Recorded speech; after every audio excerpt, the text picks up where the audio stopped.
কিসের আত্মীয় স্বজনের কথা বলেন? বিপদে পড়ে দেখেন মুখোশধারী সেই আত্মীয় স্বজন সবগুলাকে আপনি চিনতে পারবেন, মাত্র 1000 টাকা আপনি ধার পাবেন না। মাত্র 5000 টাকার জন্য আমি আমার দোকান এটা উদ্বোধন করতে পারিনি। মানুষের দ্বারে দ্বারে গেছি, আত্মীয় স্বজনের কাছে গেছি।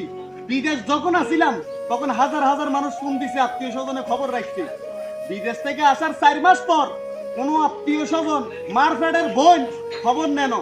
মাত্র 5000 টাকা ধার চাইছিলাম, বোন 5000 টাকা দে, ধার দে, এই দোকানটা চালু করি। কেউ আমার কথার পাত্তা দেন, কারণ আমি জিরো হয়ে গেছিলাম। আর বিদেশ যখন আসিলাম পারনো ঠ্যাং দুই ফানিকা। আজকে আমার গাড়ি হয়েছে, আমার দোকানও হয়েছে, আমার স্বপ্ন পূরণ হয়েছে। তবে কথা থেকে গেছে 1000 টাকা, 1000 টাকা বাদ দেন, 500 টাকাও ধার পাবেন না। কিসের আত্মীয় স্বজন? স্বার্থপর দুনিয়ায়। কারো আশায় ভার না করে নিজের জন্য কিছু করেন। প্রবাসী ভাইয়েরা নিজের জন্য কিছু করেন, নাই মনে করে কিছু টাকা জমাই রাখেন মিয়া।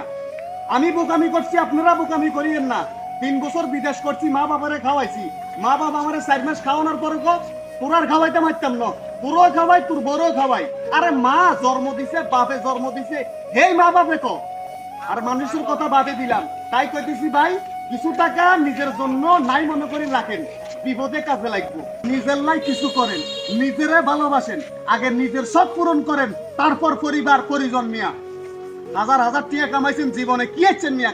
নিজের লাই কি হচ্ছেন? নিজের লাই কি হচ্ছেন? একটু ভালো করে চিন্তা করেন। বিদেশ আছেন, টিয়া কামাইতেছেন, ভালো যে জিনিস কান হিয়েন আগে দিয়ে কিনবেন, জিয়েন ভালো লাগে হিয়েন খাইবেন। কারণ আপনার মা বাবারে খাওয়াইতেছেন, আপনার মা বাবা আপনারা কইব আপনি কি হচ্ছেন, জীবন আপনি কি হচ্ছেন হিয়েন কইব। জিয়েন সত্য কথা, বাস্তব কথা আপনাকে কইলাম, মনের দুঃখ আজকে প্রকাশ করে দিলাম। 6 মাস, আমি 4 মাস ঘরে আমি 4 মাস ঘরে কিছু দিতে পারি না। আমার মা আমার বাবা আমার দেখাই দেয়, তুই 4 মাস কি দিছ? অথচ আমি 3 বছর বিদেশ যাই, তাগর লাগ টিয়া বাজে পয়সা কামাই পাঠাইছি।